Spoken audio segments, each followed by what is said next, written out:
pues verificamos que la escena es segura y luego de que la escena es segura, uno verifica la conciencia. Vamos a ver si el paciente responde. Si el paciente no responde, pues uno verifica respiración y pulso carotidio al mismo tiempo durante un periodo que va de 5 a 10 segundos, no menos de 5, no más de 10. Entonces, ¿qué pasa? Si tú estás en un ámbito hospitalario donde tú tienes el sonógrafo cerca del paciente y no hay pérdida de tiempo para poder hacerle una verificación del pulso carotidio con el transductor lineal, pues usted lo pudiera hacer y se hace lo que se llama verificación del pulso carotidio con transductor lineal. O sea, verificación del pulso con transductor. En vez de hacerlo con los dedos, se hace con el mismo transductor. Entonces, ya luego de que verificamos que el paciente no tiene pulso, que no respira, pedimos ayuda y inmediatamente iniciamos la compresión.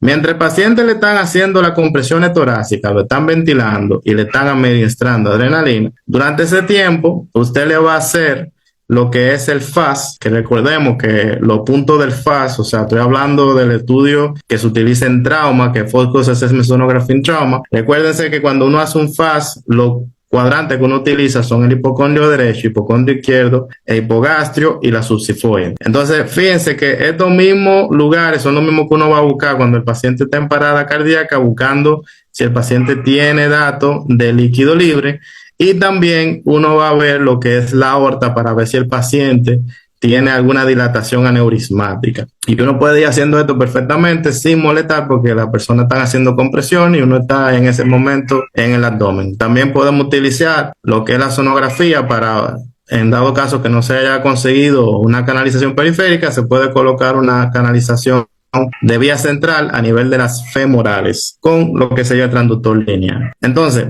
en el momento que ya tenemos pues los 5 ciclos de 30 compresiones y 2 ventilaciones, hemos administrado la adrenalina, se va a reevaluar el paciente a ver si tiene pulso carotidio y le vamos a dar esos 5 a 10 segundos. Esos mismos 5 a 10 segundos que hay alguien en la cabeza tomando el pulso carotidio son los mismos 5 a 10 segundos que usted le va a ver el corazón y va a ver si ese paciente le tiene pues lo que es la contractilidad cardíaca, a ver si el paciente está en una verdadera parada cardíaca o si realmente es una falsa actividad eléctrica sin pulso. Estos son los puntos. Vuelvo y le digo, siempre obviamente tenemos los dedos, pero si en dado caso usted tiene el transductor lineal de fácil acceso y lo puede poner inmediatamente, se puede verificar el pulso con un transductor lineal. Si no, pues perfectamente se puede hacer con los dedos. Y entonces ya cuando inicien las compresiones torácicas, pues se va a hacer el FAS, como le dije, se va a buscar los cuadrantes para ver si el paciente tiene líquido libre y también a nivel de la línea media para buscar los aneurismas. Y como pueden ver aquí, el número 2 es a nivel de la femoral. Si en caso el paciente no tiene una vía periférica, se le puede colocar una vía central a nivel de las femorales. Fíjense que también tenemos los número 2 porque el paciente también se le podría buscar lo que son los neumotórax como una causa de su parada cardiorrespiratoria, puede ser un neumotórax tensión, y esto se puede hacer sin molestar al que está dando compresión.